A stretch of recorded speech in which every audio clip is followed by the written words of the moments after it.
ನನ್ನ ಎಲ್ಲ ಪ್ರೀತಿಯ ವೀಕ್ಷಕ ಬಾಂಧವರಿಗೆ ನಮಸ್ಕಾರಗಳು. ಪ್ರತಿದಿನ ಒಳ್ಳೆಯ ಕಾರ್ಯಗಳನ್ನು ಮಾಡಿ, ಒಳ್ಳೆಯ ಕರ್ಮವನ್ನು ಮಾಡಿ, ಆದರೆ ಅದರ ಫಲಾಫಲವನ್ನು ಪರಮಾತ್ಮನಿಗೆ ಬಿಟ್ಟು ಬಿಡಿ ಸ್ನೇಹಿತರೆ. ಅದಕ್ಕಿಂತ ಮುಂಚೆ ನಮ್ಮ ಚಾನಲ್ಗೆ ಹೊಸದಾಗಿದ್ದರೆ ಸಬ್ಸ್ಕ್ರೈಬ್ ಮಾಡಿಲ್ಲ ಅಂದರೆ ಸಬ್ಸ್ಕ್ರೈಬ್ ಮಾಡಿಕೊಳ್ಳಿ ಮತ್ತು ಸಪೋರ್ಟ್ ಮಾಡಿ ಮತ್ತು ಲೈಕ್ ಮಾಡೋದನ್ನು ಮರಿಬೇಡಿ ಸ್ನೇಹಿತರೆ. ನೀವು ಪ್ರತಿದಿನ ಭಕ್ತಿ ಮಾಡಿ, ಆದರೆ ನಿಮ್ಮೊಳಗೆ ಸ್ವಾರ್ಥ ಬುದ್ಧಿ ಅಥವಾ ನೀಚ ಬುದ್ಧಿ ಇದ್ದರೆ ಅದರಿಂದ ಏನು ಪ್ರಾಪ್ತಿಯಾಗುವುದಿಲ್ಲ ಸ್ನೇಹಿತರೆ. ಕೆಲವರು ಪ್ರತಿದಿನ ಭಕ್ತಿ ಮಾಡುತ್ತಾರೆ, ಆದರೆ ಅವರಲ್ಲಿ ಒಳ್ಳೆಯ ಸಂಸ್ಕಾರವಿರುವುದಿಲ್ಲ. ತಿಳಿದುಕೊಳ್ಳಿ, ಭಕ್ತಿ ನಮ್ಮ ಸಂಸ್ಕಾರಗಳನ್ನು ಬದಲಾವಣೆ ಮಾಡುವುದಿಲ್ಲ, ಆದರೆ ಜ್ಞಾನ ನಮ್ಮ ಸಂಸ್ಕಾರ ಬದಲಾವಣೆ ಮಾಡುತ್ತದೆ. ಭಕ್ತಿಗಿಂತ ಜ್ಞಾನ ಶ್ರೇಷ್ಠ ಸ್ನೇಹಿತರೆ. ಜ್ಞಾನಾರ್ಜನೆಗಿಂತ ಮಿಗಿಲಾದದ್ದು ಯಾವುದೂ ಇಲ್ಲ.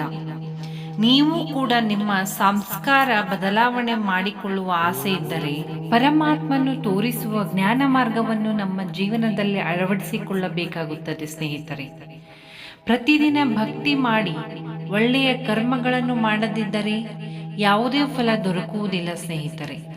ಪ್ರತಿದಿನ ಭಕ್ತಿ ಮಾಡಿ ಒಳ್ಳೆಯ ಸಂಕಲ್ಪಗಳನ್ನು ಮಾಡದಿದ್ದರೆ ಯಾವುದೇ ಫಲ ದೊರಕುವುದಿಲ್ಲ.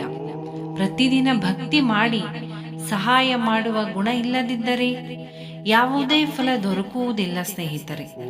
ಪ್ರತಿದಿನ ಭಕ್ತಿ ಮಾಡಿ ಸ್ವಾರ್ಥವಿದ್ದರೆ ಏನು ಫಲ ದೊರಕುತ್ತದೆ ಸ್ನೇಹಿತರೆ? ಪ್ರತಿದಿನ ಭಕ್ತಿ ಮಾಡಿ ರಾತ್ರಿಯಾದ ಮೇಲೆ ಕುಡಿತದ ಚಟವಿದ್ದರೆ ಏನು ಫಲ ದೊರಕುತ್ತದೆ ಸ್ನೇಹಿತರೆ? ಪ್ರತಿದಿನ ಭಕ್ತಿ ಮಾಡಿ ಒಳ್ಳೆಯ ಸಂಸ್ಕಾರ ಇಲ್ಲದಿದ್ದರೆ ಏನು ಫಲ ದೊರಕುತ್ತದೆ ಸ್ನೇಹಿತರೆ? ಪ್ರತಿದಿನ ಭಕ್ತಿ ಮಾಡಿ ಪರಮಾತ್ಮನನ್ನು ಅರಿಯದಿದ್ದರೆ ಯಾವುದೂ ಫಲ ದೊರಕುವುದಿಲ್ಲ ಸ್ನೇಹಿತರೆ. ಆದ್ದರಿಂದ ಪರಮಾತ್ಮನು ತೋರಿಸುವ ಜ್ಞಾನ ಮಾರ್ಗವನ್ನು ನಮ್ಮ ಜೀವನದಲ್ಲಿ ಅಳವಡಿಸಿಕೊಳ್ಳಿ.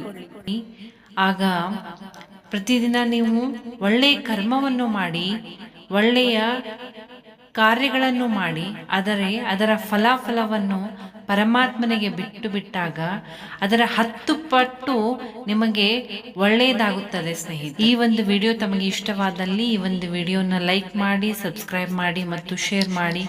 Thank you.